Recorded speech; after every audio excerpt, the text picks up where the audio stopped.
ये तो आपको पता ही होगा कि जो खाद्य तेल के रेट हैं, जो खाने वाला तेल आता है सोयाबीन का, किसी भी चीज़ का, किसी भी तिलहन फसल का, तो उसका जो रेट है वो 80-90 रुपये था 2020 में। लेकिन वहीं 2021 की बात करें तो अभी 4-5 महीने के अंदर इतनी वृद्धि हुई है उसमें कि 180-170। इस साल अभी आप देख रहे होंगे कि इस साल सोयाबीन है उसका रेट 80 रुपये तक भी पहुँच गया था। तो इसके क्या कारण है, वह आगे किस प्रकार से भाव रहेंगे सोयाबीन के, तो ये तो क्लियर ही है बाज़ार को देखते हुए कि सोयाबीन का जो रेट है वो अच्छा मिलने वाला है इस साल। तो इसलिए मानसून भी समय से पहले ही आ गया है पूरे भारत में। कुछ राज्य बचे हुए हैं जहाँ पर मानसून नहीं पहुँचा है अभी, लेकिन 10 दिन पहले दस्तक दी है इस साल मानसून ने। तो इसलिए इन सभी बातों को ध्यान में रखते हुए किसान भाई इस साल मतलब सोयाबीन की खेती है ज़्यादा करेंगे। तो मध्य प्रदेश नंबर 1 राज्य है सोयाबीन के उत्पादन में, सोयाबीन की खेती में भी। लेकिन जो प्रति हेक्टेयर उत्पादन होता है सोयाबीन का मध्य प्रदेश में वो बहुत ही कम होता है। तो अभी ऐसी किस्में हैं सोयाबीन की कि आप 35 से 40 क्विंटल प्रति हेक्टेयर के हिसाब से भी उत्पादन ले सकते हैं सोयाबीन का। लेकिन किसान भाइयों को उत्पादन कितना मिल पाता है, वही 15, 18, 20 क्विंटल तक अधिकतम इतना मिल पाता है। और बहुत से किसान तो 10-12 क्विंटल पर ही अटक के रह जाते। तो इन सभी के क्या कारण है कि उत्पादन बहुत कम मिलता है। और 40 साल का एक्सपीरियंस है किसानों के लिए, मतलब 40 साल से सोयाबीन की खेती कर रहे हैं, लेकिन उत्पादन है जो अभी भी अच्छा नहीं निकाल पा रहे हैं खेती से। तो इन सभी के क्या कारण है, सबसे पहले कारण जान लेते हैं। हेलो किसान भाई, नमस्कार, स्वागत है आपका फार्मिंग दुनिया चैनल पर। तो आज हम बात करेंगे कि आप सोयाबीन की खेती में कौन कौन सी गलतियां करते हैं। तो मैं भी एक मध्य प्रदेश का किसान हूं और मैं भी आसपास देखता हूं कि किसान क्या क्या गलतियां करते हैं, और मैं बहुत ही समझाने की कोशिश करता हूं तो वे कौन सी गलतियां हैं। तो आइए जानते हैं सबसे पहले कि किसान भाई कौन सी गलतियाँ करते हैं। तो सबसे पहले एक तो किसान भाई जो जुताई है वो गर्मियों में नहीं करवाते हैं बहुत से किसान भाई, इसलिए जो उसमें फफूंद वाले लोग होते हैं वो ज़मीन में ही रहते हैं, उनकी नमी बनी रहती है, वो ज़मीन से हटते नहीं। तो दूसरी बात है कि फसल चक्र होता है जो सोयाबीन का, तो लगातार सोयाबीन की खेती करते करते तो उसमें जो रोग और कीटों का अटैक है वो मिट्टी में बना रहता है। जैसे ही आप फसल बोएंगे तो उसमें लग जाते हैं।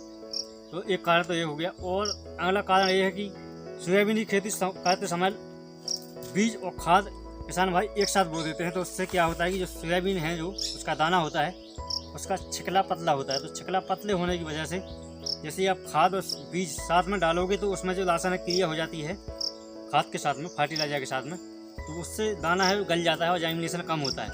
और प्रति एकड़ के हिसाब से पौधों की संख्या है वो कम हो जाती है, इसलिए उत्पादन कम मिलता है। और अगला कारण है कि जैसे ही बहुत से लोग अभी भी मतलब 60-70% किसान अभी भी बीज उपचार करके नहीं बोते। अभी इतनी टेक्नोलॉजी आ गई, इतनी दवाइयाँ आ गई मार्केट में, लेकिन फिर भी अभी भी किसान भाई जो बीज है सोयाबीन का उसको उपचार करके नहीं बोते हैं। तो इसलिए उपचार करके नहीं बोते हैं तो जैसे आप बोनी करते हैं उसके बाद में यदि पानी खुल जाता है, यदि पानी ज़्यादा गिर जाता है तो सोयाबीन होता है कोमल, तो इसलिए वो नष्ट हो जाता है, बीज उसका जर्मिनेशन कम होता है। तो इन बातों का ध्यान रखें और ये गलतियाँ नहीं करें। और एक गलती क्या है कि जो किसान भाई फर्टिलाइजर डालते हैं सोयाबीन की फसल में तो उसमें गंधक का यूज तो लोग करते ही नहीं हैं, जबकि तिलहनी फसलों के लिए सल्फर जो गंधक से मिलता है उसकी बहुत ही ज़रूरत होती है तिलहनी और दलहनी फसलों के लिए। तो इसलिए उसका यूज़ तो करते ही नहीं है। और जो सबसे ज़्यादा यूज़ करते हैं डीएपी का, तो डीएपी में क्या नाइट्रोजन फास्फोरस होता है, उसके अलावा कुछ होता ही नहीं है, तो उसी का यूज़ करते हैं। इसके अलावा जो सिंगल सुपर फास्फेट है जो अलग से आता है फास्फेट, जिसमें शुद्ध मात्रा से फास्फोरस की होती है, तो उसका यूज भी नहीं करते। उसके अलावा किसान भाई एक प्रकार से खेती पिछले ही तरीके से करते हैं कि बो दिया, उसके बाद में 15 दिन बाद देखा है खेत पर, उसके बाद में फिर 1-2 महीने बाद गए। तो इस प्रकार से बहुत सी जो है उसकी निगरानी नहीं करते फसल की, और उसमें कोई सफ़ेद मक्खी लग गई कि कोई इल्ली लग गई, तो बहुत सी कीट भी लगते हैं, बहुत से लोग भी लगते हैं, तो उस पर कोई कंट्रोल करने की कोशिश नहीं करता है। तो इसलिए पता चलता है जब आप फसल काटने जाते हैं तो जब उसकी फली है उसमें दाना नहीं होगा तो आपको पता लगेगा कि यार उत्पादन तो मिला ही नहीं इस साल। तो ये बहुत से कारण हैं जो किसान भाई गलतियाँ करते हैं, और मैंने जो रिसर्च किया उसमें मुझे समझ में आया कि बहुत सी गलतियाँ करते हैं ये किसान। अब जानते हैं कि आप कौन कौन सी गलतियाँ ना करें सोयाबीन की फसल में, और कैसे आपको अच्छा उत्पादन मिलेगा प्रति हेक्टेयर के हिसाब से, प्रति एकड़ के हिसाब से। तो आइए जानते हैं इस वीडियो में, और वीडियो लंबा होने वाला है तो क्लियर है क्योंकि विस्तार से समझाना है आपके लिए। तो कृपया वीडियो को ध्यान से देखें, जो हम बातें बताएं उसका तुरंत से एक्शन लें उसके ऊपर और तुरंत अपनी खेती में अप्लाई करें। तो आइए जानते हैं कौन सी बातें हैं वो जो। तो सबसे पहला जो तरीका है वो है गहरी जुताई। आप गहरी जुताई का समय तो निकल गया है, लेकिन जब भी सोयाबीन की खेती करना चाहें तो आप पहले गहरी जुताई कर दें। कोई भी खेती करें तो गहरी जुताई कर दें गर्मियों में। तो उससे क्या है, जो फंगस होते हैं मिट्टी में, तो जो मिट्टी वाले कीट होते हैं, दीमक और नेमाटोडा वगैरह, तो वो सब खत्म हो जाते हैं। तो इसलिए आप गहरी जुताई जरूर करें। इसके अलावा अगला है कि आप मिट्टी का चुनाव सही से करें। मिट्टी है तो आप सोयाबीन, बहुत से किसान भाई क्या करते हैं, किसी मिट्टी में बो देते हैं। अब मिट्टी के हिसाब से किस्में भी आती हैं। तो आप जैसे पतली मिट्टी है या पथरीली मिट्टी है तो उसमें सोयाबीन की किस्में हैं, जो जैसे सम्राट हो गया, SS2, इस प्रकार की किस्मों को ही बोएं। और जो काली मिट्टी के लिए किस्में हैं उनके लिए नहीं बोएं। तो इस प्रकार से यदि आप सोयाबीन की खेती करना चाहते हैं तो अच्छी मिट्टी, गहरी मिट्टी हो, अच्छी दोमट मिट्टी हो, दोमट प्रकार की काली मिट्टी, तो उसमें तो अच्छा होता है सोयाबीन। लेकिन आप पथरीली मिट्टी में बोएंगे तो उसमें जैसे ही 2-4 दिन के लिए बारिश खुल जाएगी तो सूख जाता है, उसमें उत्पादन भी अच्छा नहीं मिल पाता है। क्योंकि सोयाबीन एक तिलहनी फसल है और दलहनी दोनों में आता है सोयाबीन। तो उसमें जो जड़ों में लाइजोम बैक्टीरिया होता है जो नाइट्रोजन बनाता है, तो उसका विकास नहीं हो पाता है। जो पतली मिट्टी होती है उसमें क्या है, वो सेट हो जाती है पानी गिरने की वजह से। तो इसलिए सबसे पहले मिट्टी का चुनाव अच्छे से करें। अगला कारण है कि जो खाद है, तो सबसे पहले तो यदि आपके पास में देसी खाद की व्यवस्था है, गोबरी खाद की, तो वो ही डालें।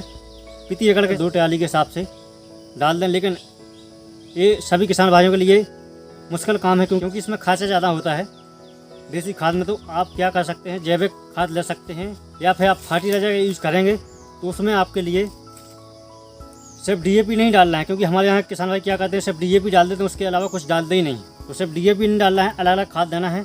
और मिट्टी परीक्षण के आधार पर आपको खाद देना पड़ेगी, तो और अच्छा रहेगा। लेकिन नहीं करवा पाते हैं तो कोई बात नहीं, आप 20 किलो नाइट्रोजन और 60 किलो फॉस्फोरस और 20 किलो पोटास और 20 किलो गंधक, जिससे कि आपको सल्फर मिलेगा, वो जरूर डालें।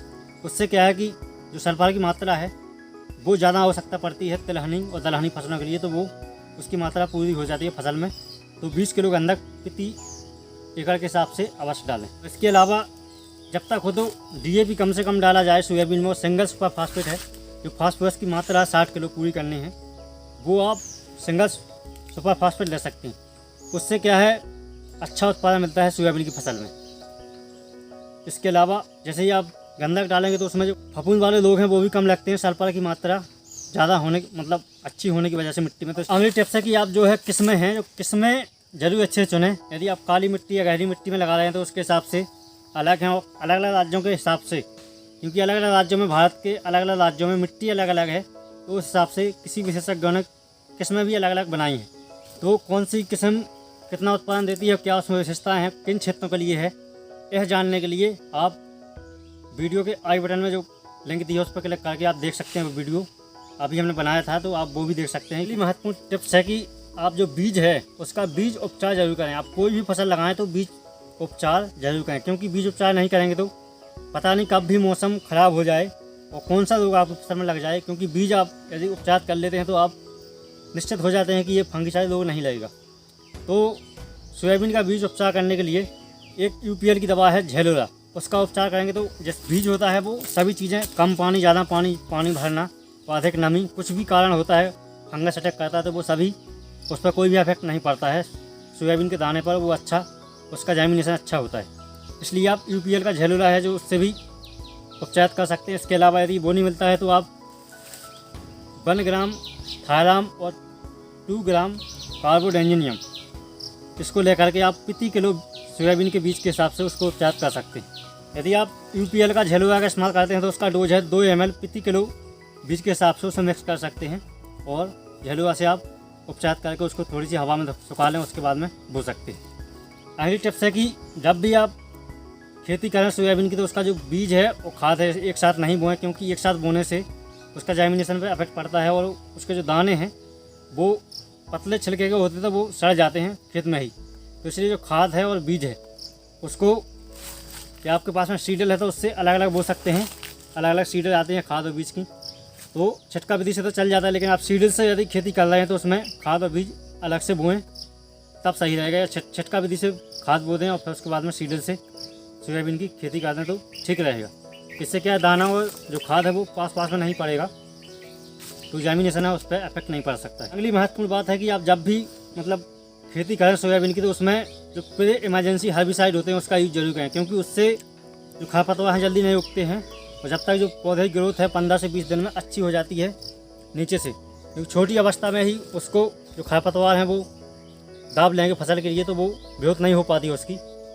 तो इसलिए आप प्रे इमरजेंसी जो हर्बिसाइड होते हैं जैसे पेंडामेथन हो गए, कैलाक्लोरो हो गया जो लाशों में आता है, और भी एक एट्रीब्यूजन 50% WP फॉर्म में आता है, उसका भी यूज़ कर सकते हैं आप। इसके अलावा मेट्रीजन 70% WP फॉर्म में आता है, उसका भी यूज़ कर सकते हैं आप सोयाबीन की फसल में, और पेंडामेथन का भी इस्तेमाल कर सकते हैं। तो इन सभी का आपको डालना चाहिए, क्योंकि इससे खरपतवार नहीं उगते हैं, और जब उगते हैं तो वो 25 से 30 दिन बाद दिखते हैं ज़मीन से बाहर थोड़ी अवस्था में। तो उसके बाद में आप पोस्ट इमरजेंसी जो हर्बिसाइड होते हैं उसका यूज़ कर सकते हैं, क्योंकि आप जैसे ही बोनी करेंगे उगाएंगे तुरंत तो उसकी जो ग्रोथ है कम होती है।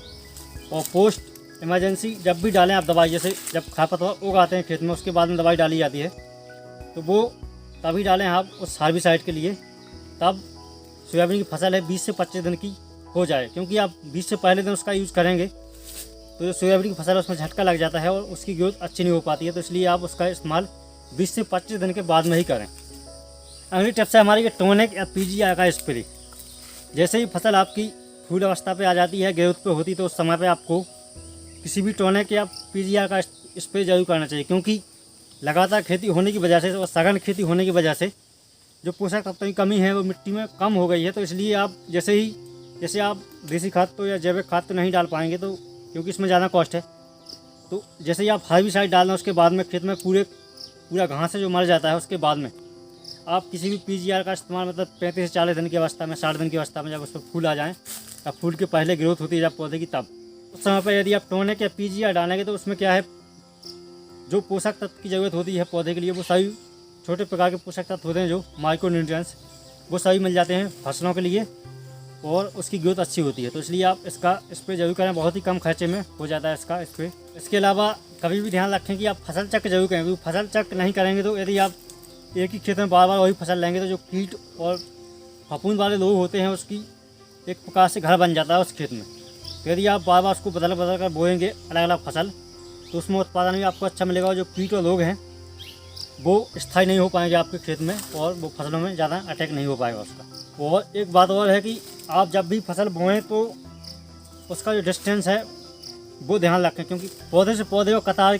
से कतार की दूरी है जो वो डिपेंड करती है किस्म के ऊपर। कुछ वैरायटी ऐसी होती है कि ज़्यादा कल्ले निकालती हैं, और कुछ वैरायटी सोयाबीन की ऐसी होती है कि सीधी ऊपर बढ़ती हैं तो उसमें कल्ले नहीं निकलते।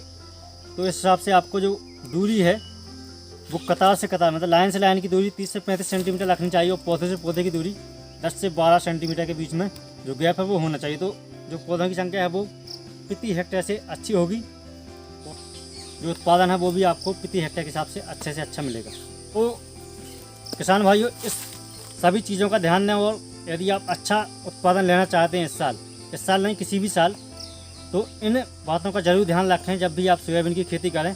और इन बातों को यदि आप अपनी खेती में अप्लाई करेंगे तो मैं गारंटी से कह सकता हूं कि आप प्रति हेक्टेयर के हिसाब से 30 से 35 क्विंटल तक उत्पादन ले सकते हैं।